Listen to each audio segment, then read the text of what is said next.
Olá pessoal, bom dia, boa tarde para todos, boa noite para quem estiver assistindo à noite. Estamos aí já no finalzinho das nossas videoaulas sobre a leitura da obra O Mal-Estar na Civilização, do Sigmund Freud, texto de 1930. Estamos lendo a partir de uma tradução O Mal-Estar na Civilização, das obras incompletas de Freud, da Autêntica, que é uma tradução direta do alemão. E, primeiramente, pedir a vocês para se inscrever no nosso canal, dar like, fazer todo esse processo para ajudar aqui a gente a divulgar essas ideias desses pensadores, né, desses filósofos, psicanalistas, psicólogos. E a gente tá já no finalzinho, né, a parte 8 da obra do Freud. A gente viu que o Freud explica, né, que a culpa pode derivar tanto de uma autoridade interna, né, ou seja, do próprio senso moral do indivíduo, quanto de influências externas, né, da própria sociedade, dos tabus, dos códigos de comportamento, das leis, né, a forma como a pessoa é criada pela família, né, como ela interage com a sociedade, a escola, a igreja, né, tudo isso aí que já foi inclusive apontado, né, por outros pensadores. Foucault mesmo se baseia muito no Freud, nessa essa questão da subjetividade. E agora a gente está indo já para metade aí do texto, e que já aponta já para uma certa compreensão, né, até onde o Freud está chegando, dessa, dessa forma como a sociedade se estrutura, né, uma forma de barrar né, certos impulsos primitivos, de agressão, né, de violência. Sem isso, estaríamos realmente em um estado de natureza, né? Sem algo que possa nos controlar. E o controle, né, principalmente ultimamente, a ideia de controle, ela vem com uma carga política e moral muito forte, né? Que há toda uma tentativa de rupturas, né, de reconfigurações sociais, de reavaliação dos instrumentos, né, de controle social, de mecanismos de barramento de possibilidades de rebelação, né, de rebelar contra os status quo, né, e tudo mais. E eu vou dizer que são válidos, né, até certa medida são válidos, né, há uma necessidade, né, de reavaliar a forma como nós interagimos com o outro, né, como a gente lida com o outro. Outros, de uma forma, querem uma ruptura muito drástica, mas eu acho que é válido, né, no sentido de repensar essas questões e ver até onde pode ir. né? Porque também sem regramento social, sem nenhum tipo de forma de reprimir os nossos impulsos, também é perigoso. A, a violência, a agressividade, ela é muito inerente ao ser humano, né? O ser humano ele não nasce com o superego. O superego ele se desenvolve a partir do momento que a gente vai aprendendo a interagir, né, com o próximo, a compreender que a agressão contra o outro, de certo modo, é uma agressão contra nós mesmos. E isso não estou falando aqui no sentido de, então a gente não pode reagir a nada. Não é isso que eu estou falando, de forma nenhuma. É preciso é, certos atos, né, de violência, até para coibir violências ainda piores que possam causar um estrago social muito maior. E há formas também de violência, né? Há formas de violência, violência psicológica, violência física, violência jurídica, né? Violência social, né? Você deixar que as pessoas morram numa epidemia porque não acredita em certas ideias científicas, é violência pura, no seu grau máximo, eu diria.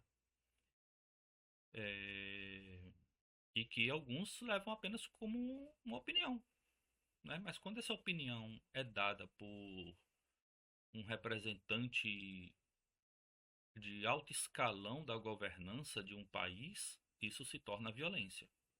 Quando é o vizinho dizer, eu não vou me vacinar, até certo ponto a gente pode dizer, não, ele tá ali, tá num.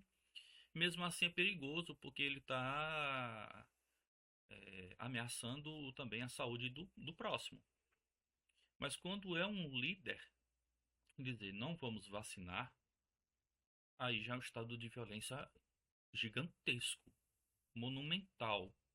Coloca em vida milhares de pessoas, que foi o que aconteceu, por exemplo, no mundo todo por causa da pandemia. Então, é, essa questão da violência e da agressividade, vocês podem perceber que não é algo banal, né? É parte da parte mais íntima do ser humano. Então, é por isso que é necessário repensar, né? É necessário rever muitos dos nossos conceitos, das nossas ideias, sempre estar disposto a compreender mais. Esse é um dos papéis desse canal, né? Não levar muito pelo senso comum, ser levado realmente por um pensamento crítico, né? Um pensamento crítico social, um pensamento que possa fazer com que a gente reavalie, né, tudo aquilo que a gente pensa que sabe e que não sabe, né? Acho que é a maior ignorância, eu acho que isso Platão não, Sócrates já dizia, né? É, só sei que nada sei. É nesse sentido mesmo, no sentido de, olha, a cada momento nós estamos reaprendendo as coisas, estamos ressignificando as coisas, nós estamos é, tentando compreender como o mundo funciona, como as coisas funcionam, e isso é constante, não é? Não simplesmente achar que sabe. Eu tenho graduação, eu tenho pós, eu tenho mestrado, tem colegas que têm doutorado e tudo mais, e a gente continua nessa batalha constante de reavaliar, repensar, reelaborar, responder, porque é tudo um aprendizado, tudo é uma constante. Então, ver novamente essas problemáticas, e o Freud trabalha muito bem com essas questões, nos coloca numa posição de vamos repensar isso, né? Vamos tentar compreender como isso pode dar em resultados, né? Como isso pode contribuir, inclusive, para políticas de segurança pública, de políticas públicas de isso mesmo, né? De porra, rever essas situações, porque o Brasil ainda sofre muito com a questão da violência. Bastante, a violência doméstica, violência é, no trabalho, violência nas ruas, no social, no político, no econômico. São formas de violência, formas de eliminar o outro, né? Então, coloca o Freud em em um local privilegiado, né? Filosoficamente pensando, privilegiado, para repensar essas questões, que eu acho que não são questões bobas e simples, né? Então é isso. Então, acho que já falei demais. Acho que a gente precisa agora começar a ler. Estamos aqui já na página 71, né? Aqui.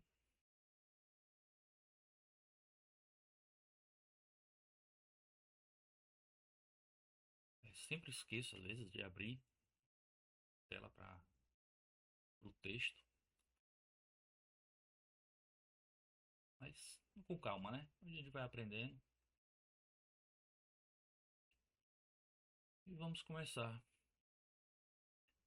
Assim como o planeta ainda orbita em torno de seu corpo central, enquanto executa uma rotação sobre seu próprio eixo, assim também o ser humano individual participa no desenvolvimento da humanidade, enquanto segue seu próprio caminho na vida.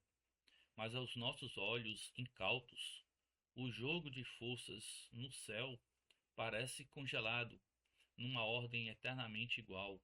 No acontecer orgânico, vemos ainda como lutam as forças umas com as outras e como os resultados do conflito se modificam constantemente,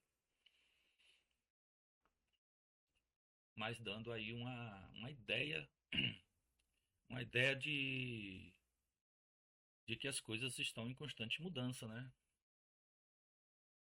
Assim também os dos anseios, aquele pela felicidade individual e aquele pela conexão humana, têm de lutar um contra o outro em cada indivíduo. É assim que os dois processos, o de desenvolvimento individual e o de desenvolvimento da cultura, e cultura entendendo a civilização, né, tudo isso que a gente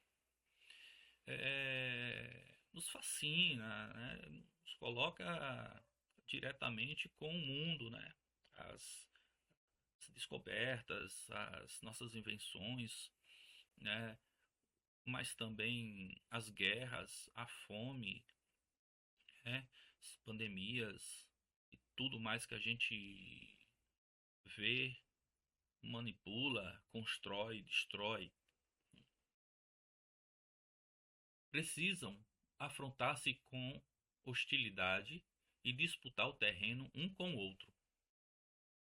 Mas essa luta entre o indivíduo e a sociedade não é um derivado da oposição, provavelmente inconciliável, entre Eros e morte, as pulsões originárias. Ela não apenas significa uma desavença doméstica da libido, comparável à disputa pela repartição da libido entre o eu e os objetos, mas também permite um equilíbrio final no indivíduo, bem como no fundo da cultura, assim o esperamos, mesmo que no presente ela ainda dificulte tanto a vida do indivíduo.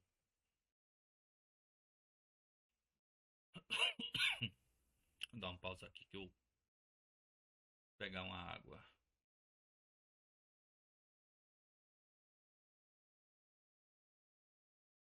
A analogia entre o processo de cultura e a vida de desenvolvimento do indivíduo pode ser ampliada em um aspecto importante. Estamos no direito de afirmar, efetivamente, que a comunidade também desenvolve um superior, sobre cuja influência se consuma o desenvolvimento da cultura. Deve ser uma tarefa tentadora para um conhecedor das culturas humanas acompanhar em detalhe essa paridade. Quero me limitar a destacar alguns pontos mais marcantes. O superior de uma época cultural tem uma origem semelhante ao do ser humano individual. Ele está fundado na impressão que deixaram as personalidades de grandes líderes, seres humanos de esmagadora força de espírito, ou aqueles nos quais um dos anseios humanos encontrou a caracterização mais intensa e pura, por assim, por isso também, quase sempre, a mais unilateral. A analogia vai ainda mais longe. Em muitos casos, pelo fato de que durante a sua vida essas pessoas com suficiente frequência, mas não sempre, foram ridicularizadas pelos outros, maltratadas ou até mesmo eliminadas de maneira cruel, tal como o pai originário, só foi elevado à condição de divindade muito tempo depois de seu violento assassinato. Para essa conexão de destino, o personagem de Jesus Cristo é justamente o exemplo mais tocante. Se é que esse personagem não pertence a um mito que lhe deu vida a partir de uma lembrança obscura daquele processo originário. Outro ponto de concordância é que o superior da cultura, Kultur Oberich, inteiramente como o do indivíduo, coloca severas exigências e ideais, cuja falta de observância é castigada com a angústia da consciência moral, Gewissensangst. Aqui, na verdade, produz o caso notável de que os processos anímicos em causa nos são, do ponto de vista da massa, mais familiares, mais acessíveis à consciência do que pode ser para o indivíduo. Neste, em caso de tensão, cadê?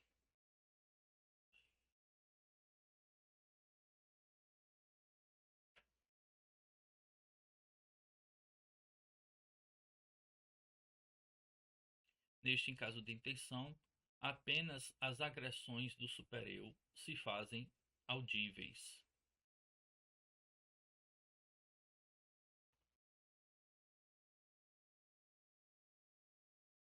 Audíveis como censuras, em, é, as próprias exigências permanecem frequentemente inconscientes no segundo plano. Eu marco assim, gente, porque às vezes a pessoa realmente se perde na leitura do texto e aí para ajudar quem está acompanhando, quem está lendo, né, se localizar, às vezes se perde. Então, às vezes eu faço isso aqui, tá? Se as trazemos para o conhecimento consciente, verificamos que elas coincidem com os preceitos do respectivo superior da cultura. Nesse ponto, os dois processos, o processo de desenvolvimento cultural da massa e o próprio processo do indivíduo, são, por assim dizer, regularmente colados um ao outro. E é por isso que muitas manifestações e propriedades do superior podem ser mais facilmente reconhecidas em sua conduta na comunidade de cultura do que no indivíduo. E o que ele está falando aqui é o seguinte: há um paralelo, né, entre o supereu do indivíduo e esse supereu incrustado, cristalizado na sociedade, né? Dos tabus, de códigos de comportamento que são abrangentes para toda uma sociedade, para toda uma coletividade, certo? Então ele está fazendo esse paralelo e ele está dizendo o seguinte, olha, às vezes códigos de comportamentos da sociedade, né, às vezes eles são muito mais marcantes, né, é, em sua conduta do que o do indivíduo, né? Então tem uma força muito maior, de uma abrangência, de uma significação muito mais potente e ampla, né, do que no indivíduo. Porque no indivíduo, às vezes, pode haver uma certa maleabilidade, pode haver uma certa mudança, inclusive, de comportamento. Às vezes a pessoa, de repente, sofre um trauma tão grande, né, na sua vida, na lida com a sociedade, que ela disse, porra, não farei mais isso. Daqui em diante vou mudar meu comportamento sobre tal assunto. E ele muda. Numa sociedade isso não é tão fácil, né?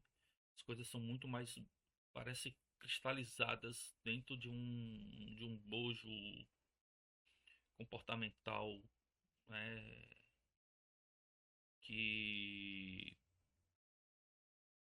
consegue manter aquela aquela ideia, né, aquela compreensão. Então é isso.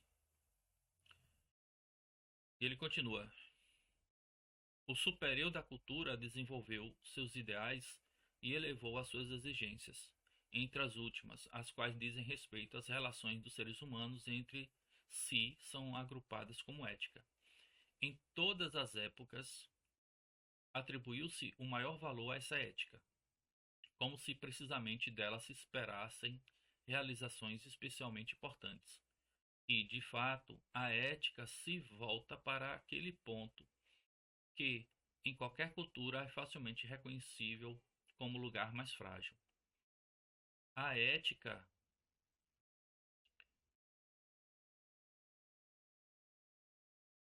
a ética, portanto, pode ser concebida como uma tentativa terapêutica, como um esforço para alcançar, através de um mandamento do superior, aquilo que até então não podia ser alcançado por meio de qualquer outro trabalho cultural. Então, essa ideia, né, de uma terapêutica, né, de Freud, ela é muito interessante. Já pensei um pouco sobre essa questão. É,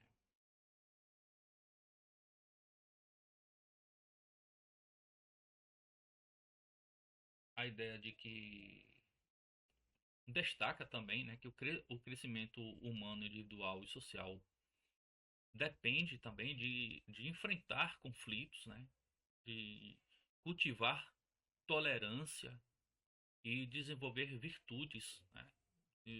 Então, de certa forma, é uma tentativa de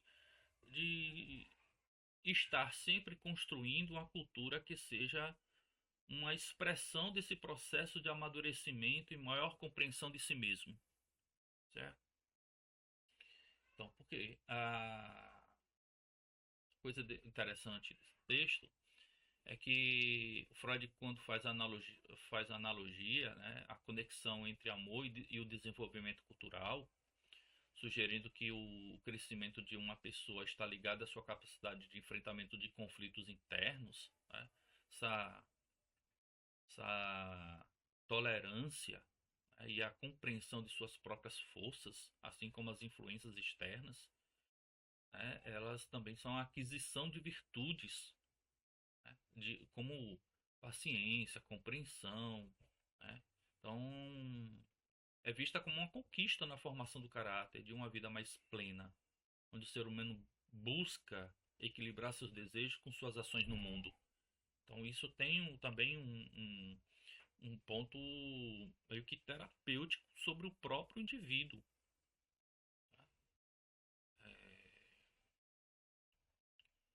Não é algo assim muito difícil de compreender. Então, voltando. Isso nós já sabemos. E é por isso que aqui se trata de perguntar como se pode eliminar o maior obstáculo à cultura, a inclinação constitutiva dos seres humanos à agressão mútua. E é precisamente por isso que se torna especialmente interessante para nós o provavelmente mais jovem dos mandamentos culturais do superior, o mandamento que diz: ama teu próximo como a ti mesmo.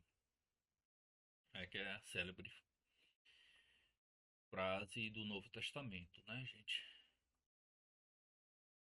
Ele continua: na investigação sobre as neuroses e na terapia das neuroses, chegamos ao ponto de erguer duas censuras ao superior do indivíduo. Ele se preocupa muito pouco na severidade de seus mandamentos e de suas proibições com a felicidade do eu, não levando em consideração as resistências contra a obediência, a força pulsional do isso, né, que é o id, e as dificuldades do ambiente real. Por isso, que não é o isso do id, certo? Que para vocês saberem a diferença, é porque aqui, ó, o isso que representa o id, ele tá com o i maiúsculo, certo? Ou seja, apontando que é um substantivo, enquanto que esse isso daqui não, tá? É porque essa nova tradução ela adota é, esse termo, né? Coloca o isso como id, né? Que antes a gente também chamava de instinto, né? Também, então é essa diferença aqui, tá? Só para não se atrapalhar na leitura. Com propósito terapêutico, né? Por isso, com propósito terapêutico, somos frequentemente forçados a combater o supereu e nos esforçarmos para reduzir suas exigências, certo? Diminuir um pouco, né? Afrouxar um pouco, certo? É como uma forma da gente criar um certo ambiente de relativo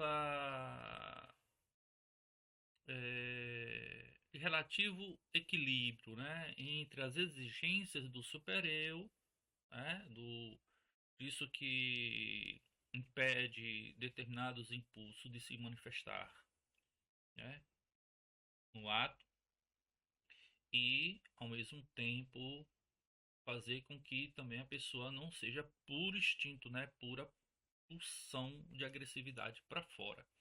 Vamos tentar ali manter um certo equilíbrio. Continuando, podemos fazer objeções muito semelhantes contra as exigências éticas do superior da cultura.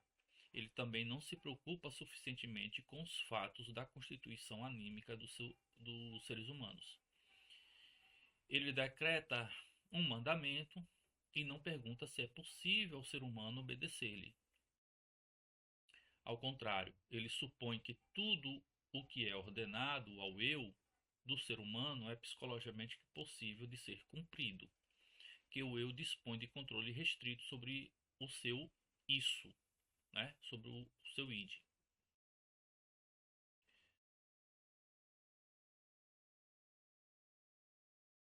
Isto é um erro. E mesmo no caso dos assim chamados seres humanos normais, o domínio sobre o isso, né, sobre o id, não pode elevar-se além de determinados limites, certo? Então, há um certo limite em achar que isso é possível, tá? O domínio sobre isso possui certos limites, até porque a força dos nossos impulsos, né, dos nossos instintos, eles são inatos, então há toda uma constituição fisiopsicológica, certo? Que impossibilita o próprio sujeito de impor determinados limites a esses impulsos. Não é meramente pela questão racional, certo, pessoal? Esse é o grande problema da nossa sociedade em supervalorizar o aspecto racional humano, né? Nós supervalorizamos porque uma tradição, existe uma tradição filosófica que se reflete em todas as áreas humanas, reflete na teologia, na jurisprudência, na medicina. Há todo uma concepção de homem, né, que é amparada em certos pressupostos metafísicos que vem desde lá de Platão, né, desde Sócrates até os nossos dias, que preconiza, né, estabeleceu de que o ser humano é um ser racional e ele mesmo pode ser independente e impor os limites àquilo que faz parte da sua natureza humana. Um combate da razão contra os instintos, contra os impulsos, é um combate que foi discutido por toda a literatura filosófica, né? Desde Sócrates, né? Desde o Conhece a Ti Mesmo até passando aí pelos helênicos, pela escolástica, pela patrística, né? Mesmo a escolástica e a patrística, é, há uma forte influência da ideia de uma razão que está acima, né? Por quê? Porque a razão é dada por Deus, então é uma coisa que possui uma potência, né, semântica muito forte, né, que foi prosseguindo com outros pensadores, né, passando pelos empiristas, os idealistas, todos eles, que mantêm essa concepção de um controle da razão sobre os instintos, que pressupõe que há possibilidade de uma vontade humana capaz de colocar a razão como líder máximo dessas manifestações psíquicas, que diz: olha, nós somos seres racionais e por isso a gente escolhe ser racional, a gente tem a força, a gente temos mecanismos para determinar que nós podemos agir racionalmente em todos os âmbitos, né? E isso demonstra facilmente o oposto na realidade, porque a realidade é totalmente contrária a essas pressuposições metafísicas, né? Desde Schopenhauer, né, quando dá um peso filosófico ao inconsciente, né, é com Schopenhauer que o inconsciente é elevado a um status de conceito filosófico. É claro que o inconsciente sempre foi tratado também por outros autores anteriores, mas o inconsciente sempre num, em uma posição assim de instinto animal, né, de pouca relevância de pesquisa filosófica. É com Schopenhauer, então, que o inconsciente é colocado a uma posição de destaque, né, na filosofia, no campo do conhecimento humano. Depois vem Nietzsche, e o Nietzsche aí já põe o inconsciente como algo de extrema importância para se compreender a subjetividade humana. E depois vem Freud, né, não apenas dando a importância filosófica que Schopenhauer e Nietzsche deram ao inconsciente, né, a questão dos impulsos, aos instintos, ele coloca também o inconsciente, a questão dos impulsos, instintos, eleva para um status de conceito científico também, entende?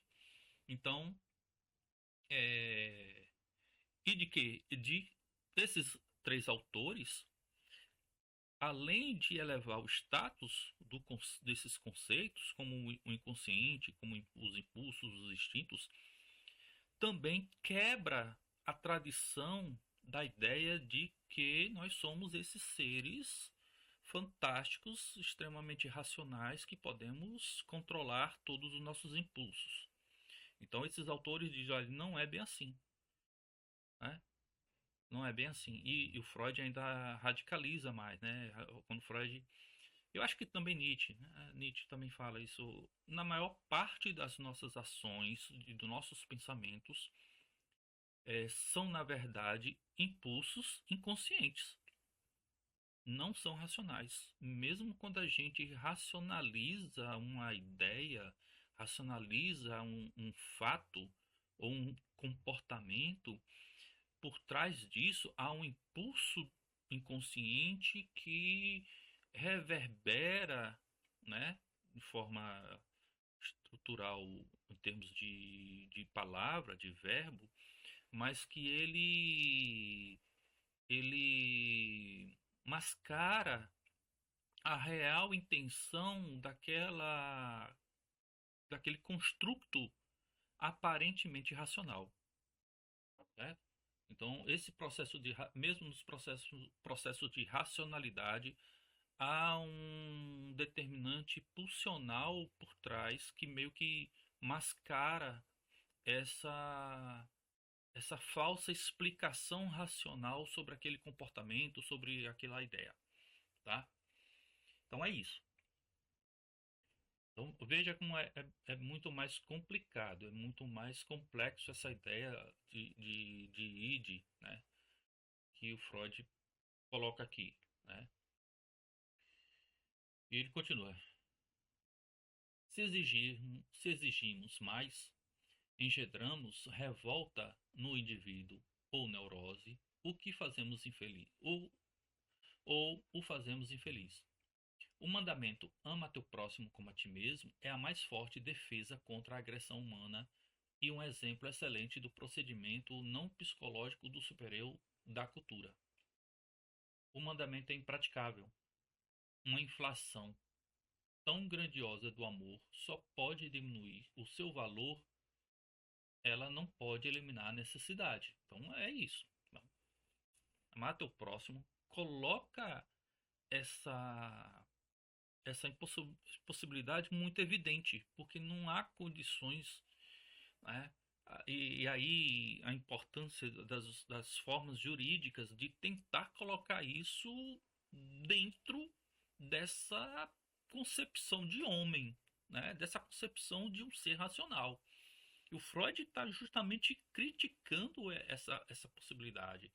A gente sempre vai estar à mercê dos nossos impulsos, né? Sempre, nós sempre estamos agindo é, em vários momentos da nossa vida, movidos por nossos impulsos, por nossos desejos secretos, né? Essa parte obscura de nós mesmos que se manifesta sobre determinadas formas, seja indiretamente, né, pelos sonhos, pelos xistes, pelos atos falhos, seja pelos atos, pela forma como a gente conversa, como a gente fala, como a gente defende nossos posicionamentos na cultura. Nada mais é do que um reflexo desses impulsos, né? Então ele continua: a cultura negligencia tudo isso, né? Então ela negligencia essa possibilidade. Ela apenas adverte que quanto mais difícil for a observância do preceito, maior é o seu mérito. Então o cristianismo trabalha muito em cima disso, né? Muito em cima disso. Então, quanto mais difícil é a gente barrar esses impulsos, mais nós estamos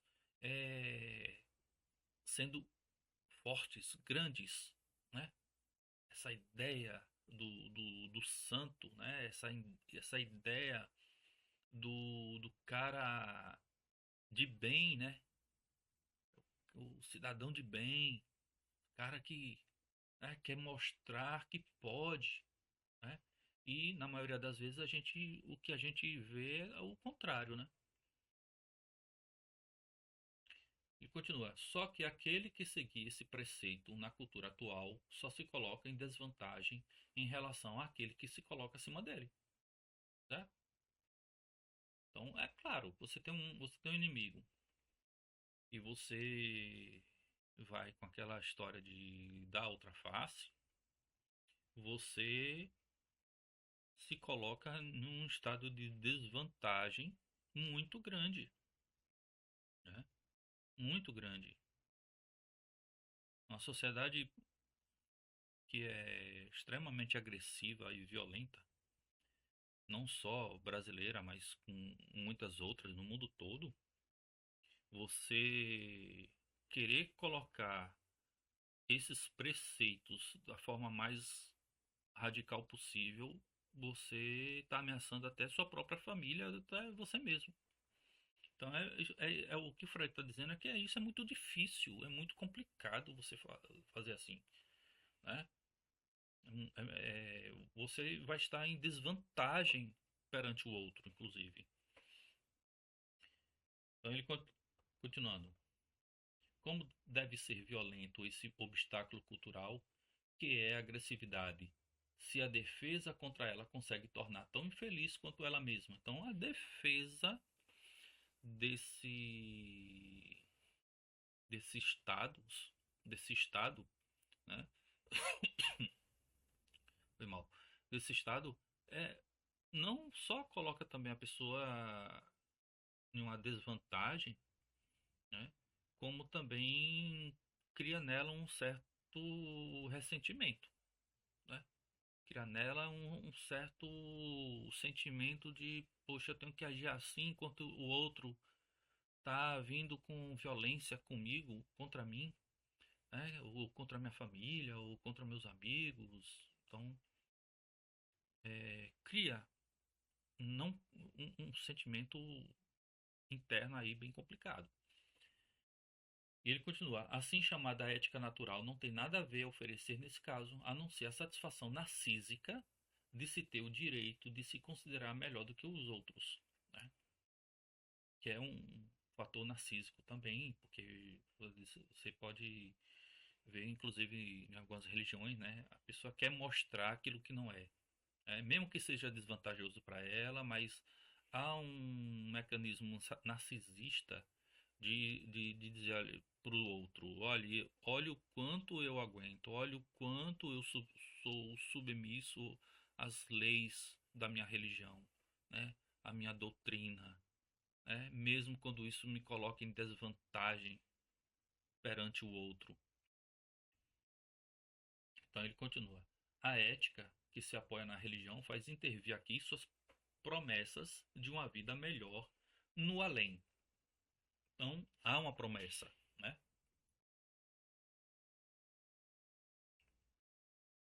Há uma promessa metafísica, uma promessa de melhora, né, em uma outra vida, né, e que é o que demove muitas das nossas ações. Penso que enquanto a virtude não valer a pena já aqui nesta terra, a ética está pregando em vão, né? Então é o que Freud está dizendo, olha, se, se essa virtude não pode ser muito aplicável aqui enquanto vivo, né? Qual o sentido, né? Será que vale a pena? a gente se arriscar tanto assim. Também me parece indubitável que uma mudança real nas relações dos seres humanos com a posse de bens traga, nesse caso, mais ajuda do que qualquer mandamento ético. No entanto, essa visão é turvada, no caso dos socialistas, por um novo desconhecimento idealista da natureza humana e tornada sem valor para aplicação. Então, é a crítica, por exemplo, ao Freud faz contra o, as teses socialistas, né? As teses socialistas meio que são amparadas dentro de uma certa concepção de homem, né? Muito, eu diria, russeliana, né? De uma certa natureza não violenta do ser humano, certo? De que é a sociedade capitalista que corrompe o ser humano, tá? Então, o Freud meio que não compreende essa natureza humana da mesma forma que os socialistas, tá? Existem algumas ideias de Freud que são compatíveis, pode até ter um ponto ou outro. Inclusive o Althusser tem um texto muito interessante que é um texto que eu vou trabalhar em um vídeo, né? Assim que eu terminar este, que é Freud e Marx, né? Então quem está assistindo aqui fique sabendo logo de antemão que eu vou realizar um outro vídeo sobre esse texto, né, de Luiz Althusser, que é um filósofo. Ele era psicanalista, mas ele também tinha uma linha socialista, né, que ele faz ali uma comparação, né, apontando semelhanças e dessemelhanças entre Freud e Karl Marx. Vale a pena. Que faz parte dos textos psicanalíticos de Luiz Althusser, se não estou enganado, né? Continuando. A linha de observação que quiser acompanhar o papel de um super-eu nos fenômenos do desenvolvimento da cultura me parece prometer muitos outros esclarecimentos. Vou me apressar para concluir. No entanto, há uma questão da qual dificilmente posso me esquivar. Se o desenvolvimento da cultura tem uma semelhança tão ampla com o desenvolvimento do indivíduo e trabalha com os mesmos meios, não seria justificado diagnosticar que muitas culturas ou épocas da cultura e possivelmente toda a humanidade teriam se tornado neuróticas sob a influência dos anseios culturais? Então, é o ponto que o Freud coloca, né? Por isso que o Freud vai dizer, né, que o ser humano é neurótico, né? Todo ser humano é neurótico, tá? Todo ser humano, para Freud, é neurótico.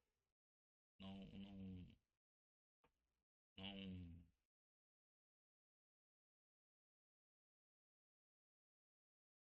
Por que ele diz que é neurótico? Porque ele trabalha muito em cima dessa ideia de que né, a neurose é um conflito. Então, na verdade, a neurose ela é um conflito entre o eu e o id, entre o isso, certo? A neurose é o resultado de um conflito entre eu e o isso. É... Por quê? Porque é uma tentativa de é, evitar, de certa maneira, certa dor, né? Uma certa dor. É,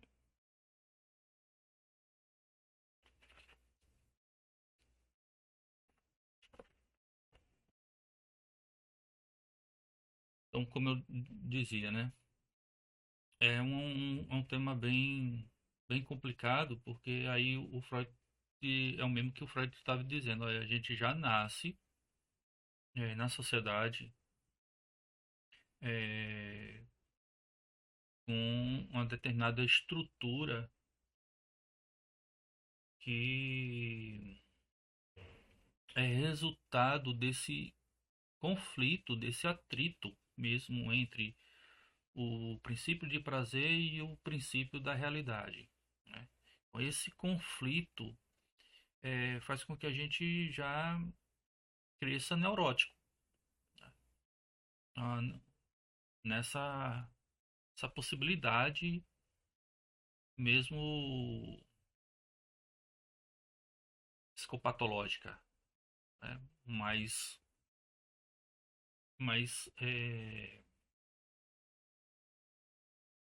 ao mesmo tempo é impossível de resolver, justamente porque resolver isso é o mesmo que acabar com a sociedade, né? Voltar ao estado de natureza. Aí assim, a gente não seria neurótico, né? A gente faria tudo o que a gente quer, tudo o que a gente deseja, né? Então há uma impossibilidade nesse caso, né? Do ser humano crescer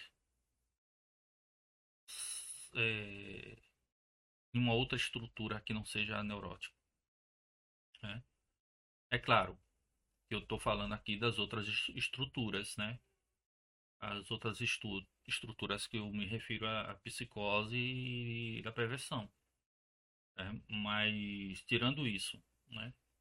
Crescer uma sociedade de uma forma não neurótica é uma impossibilidade justamente porque é a própria sociedade que cria os fatores que vai determinar, de certo modo, a maioria dos seres humanos, tá? E como um velho professor meu já dizia, né? E ainda bem que nós somos neuróticos, porque senão a gente seríamos psicóticos. Então é bem complicado mesmo, né? É uma situação, a situação humana aqui é bem difícil mesmo de se resolver. Então ele continua: ao desmembramento analítico dessas neuroses, poderiam se ligar recomendações terapêuticas que teriam direito a um grande interesse prático. Eu não saberia dizer se uma tentativa como esta de transferir a psicose à comunidade de cultura seria insensata ou condenada à esterilidade. Mas seria preciso ser muito cauteloso e não se esquecer de que, no entanto, trata-se apenas de analogias e de que não apenas perigoso para os seres humanos, mas também para os conceitos serem arrancados da esfera em que surgiram e em que se desenvolveram. Além disso, o diagnóstico das neuroses de comunidade se depara com uma dificuldade especial. O que na neurose individual nos serve de primeiro apoio é o contraste no qual o doente se retira de seu ambiente supostamente normal, aqui está entre aspas. Um pano de fundo como esse deixa de existir em uma massa afetada por um mesmo distúrbio. Ele teria de ser buscado em outro lugar. E no que diz respeito à utilização terapêutica dessa visão, o que ajudaria a análise mais adequada da neurose social se ninguém possui a autoridade de impor a terapia da massa. Apesar de todas essas dificuldades, estamos no direito de esperar que um dia alguém assuma o desafio de uma psicologia de tais comunidades culturais, né? Como é que seria possível também, né? Eu estou questionando aqui. Como seria uma terapia da massa, né? Uma terapia que pudesse ser aplicada a grandes multidões, a grandes massas. Dificílimo. Mas veja como Freud é muito além, né? De se pensar isso. Eu acho que também o Freud está vivendo num período entre guerras, né? saído da Primeira Guerra Mundial e, e vários acontecimentos históricos ali, né, que estavam também por vir e por se agravar na Europa. Ele continua: está muito longe de mim pelos mais diversos motivos fazer uma avaliação da cultura humana. Esforcei-me por manter afastado de mim o preconceito entusiástico de que a nossa cultura seria o bem mais precioso que possuímos e que podemos adquirir, e que o seu caminho teria de nos conduzir necessariamente às alturas da perfeição inimaginável. Ele está fazendo até uma crítica aqui também, né? A, a essa ideia de que a cultura dele, a europeia, também era o máximo do máximo. Então ele tinha as críticas dele também. Posso pelo menos ouvir sem indignação o crítico que pensa que, se considerarmos as metas do anseio cultural e os meios dos quais ele se serve, teríamos de chegar à conclusão de que todos os esforços não valem a pena e que o resultado só poderia ser um estado que o indivíduo teria que achar intolerável. Minha imparcialidade me é facilitada pelo fato de que sei muito pouco sobre todas as coisas e com certeza sei apenas que os julgamentos de todos os julgamentos de valor dos seres humanos são dirigidos absolutamente por seus desejos e felicidade, que são, portanto, uma tentativa de apoiar suas ilusões com argumentos. Eu entenderia muito bem se alguém destacasse o caráter inevitável da cultura humana, e se, por exemplo, dissesse que a inclinação para a restrição da vida sexual ou para a instituição do ideal de humanidade às custas da seleção natural seriam orientações de desenvolvimento que não se deixam dissuadir nem desviar, e diante das quais o melhor seria nos curvarmos como se fossem necessidades da natureza. Também conheço a objeção a isso, a de que esses anseios, considerados insuportáveis, foram no curso da história da humanidade frequentemente desprezados e substituídos por outros. Então, falta-me a coragem para me erguer diante de meus semelhantes, de meus semelhantes, como profeta, e curvo-me diante de sua repreensão de que não sou capaz de lhes trazer nenhum conforto. Claro que não, Freud. Inclusive você falou quando chegou nos Estados Unidos que estava levando a peste, né? A crítica à sociedade ocidental, né? A pretensa sociedade perfeita dos valores cristãos, né? E ele sabia muito bem que a sociedade não valia nada, né? Não valia pouca coisa. Pois é isto que, no fundo, todos exigem um mais selvagem e revolucionário, não menos apaixonado do que os mais obedientes, devotos, piedosos. A questão do destino da espécie humana parece-me ser a de saber se e em que medida o seu desenvolvimento cultural será bem sucedido em dominar a perturbação trazida à sua vida em comum através da pulsão humana de agressão e de autodestruição. Talvez, em relação a isso, a época presente mereça precisamente um interesse pessoal, especial. Os seres humanos chegaram agora tão longe na dominação das forças da natureza que, com sua ajuda, seria facilmente exterminarem-se uns aos outros até o último homem. E olha que o Freud nem viu a bomba atômica, viu, da Segunda Guerra Mundial. Se ele tivesse presenciado é, os efeitos que a descoberta sobre o átomo ia trazer para o Ocidente, para o mundo todo, eu acho que ele ficaria muito mais pessimista no que se refere à sociedade. Ele seria muito mais pessimista, né? Ele continua: eles sabem disso, e é daí que veio boa parte da sua atual inquietação, da sua infelicidade e de seu ânimo amedrontado. E agora é preciso esperar que o outro dos dois poderes celestiais, o eterno Eros, faça um esforço para se afirmar na luta contra seu adversário, também imortal. Mas quem pode prever o êxito e o desfecho? Então, ele coloca aqui essa questão, né? Será que a força de Eros vai conseguir se manter, né? De uma certa forma se mantém, mas de uma maneira muito capenga, muito deficitária, porque a força de Thanatos ela é forte igualmente. Então são duas forças da existência humana, né, da condição humana que está atuando a todo momento. Então há essa tensão que eu sempre estou falando, é uma tensão eterna, né, para a humanidade. É difícil escolha entre o prazer e a sociedade, né? Extremo prazer, estou falando, tá? O prazer na sua pureza avassaladora, destruidora, né? Porque, certo, a sociedade ela libera certos prazeres em determinados níveis, né? Para tentar uma conciliação, né? Entre essas duas forças. Mas é algo muito difícil e a tensão às vezes deixa uma se sobrepor à outra, criar aí um desequilíbrio. Então esse é o ponto, né?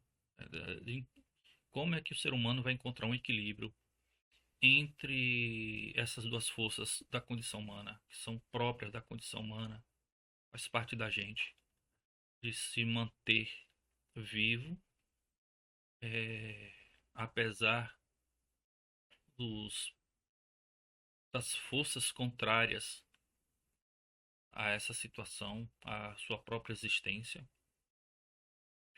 Então é um ensaio muito interessante, né? É um ensaio provocador, além de tudo, né? Provocador e que faz a gente repensar o nosso papel, né? O que nós estamos fazendo? O que a gente está fazendo com tudo isso que temos à nossa disposição, certo? Das nossas criações, das nossas invenções, da nossa arte. O que a gente pode fazer com tudo isso? Como é que a gente pode melhorar a situação do próximo, né? As nossas tecnologias. Parece que quanto mais a gente se desenvolve tecnologicamente, a gente acaba criando outros problemas. Se por um lado a gente criou nós temos a, os exames, né, de tomografia e tudo mais, essas coisas, raio-x, né? Por outro lado, essas mesmas forças atômicas servem para destruir, né, as bombas atômicas, os celulares, que por um lado nos ajuda imensamente na forma de propagação de conhecimento, por outro lado, provocam uma série de perturbações psíquicas, de doenças, né? Se torna uma fonte de ansiedade, se torna uma fonte de transtornos. Então a gente parece que essas duas forças realmente, fora de estar certo, que essas duas forças estão sempre atuando e nos colocando em uma situação problemática, né, de como regular isso, como modular essas duas forças, né? Então, a gente está acabando por aqui, acabamos nosso texto, né? Comentem o que vocês acharam. Farei um outro vídeo, talvez online mesmo, ao vivo, fazendo um resumão de todo esse vídeo, essa videoaula sobre o mal-estar na civilização.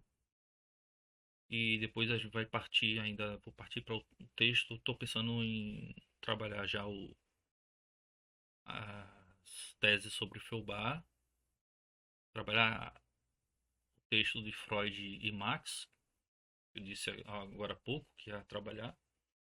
Então tem alguns livros que já estou em mente, mas quem quiser também comentar, dizer, olha, tal livro também é interessante, tal, seja Freud, seja psicanálise, seja filosofia, vou estar considerando também, tá? Então, para quem ficou até aqui e assistiu os nossos vídeos, agradeço. Façam aquele esquemazinho, dê like, se inscreva, né, para a gente ver se rompe um pouquinho a bolha da internet sobre isso. E estamos aí, estamos junto. Um abraço a todos.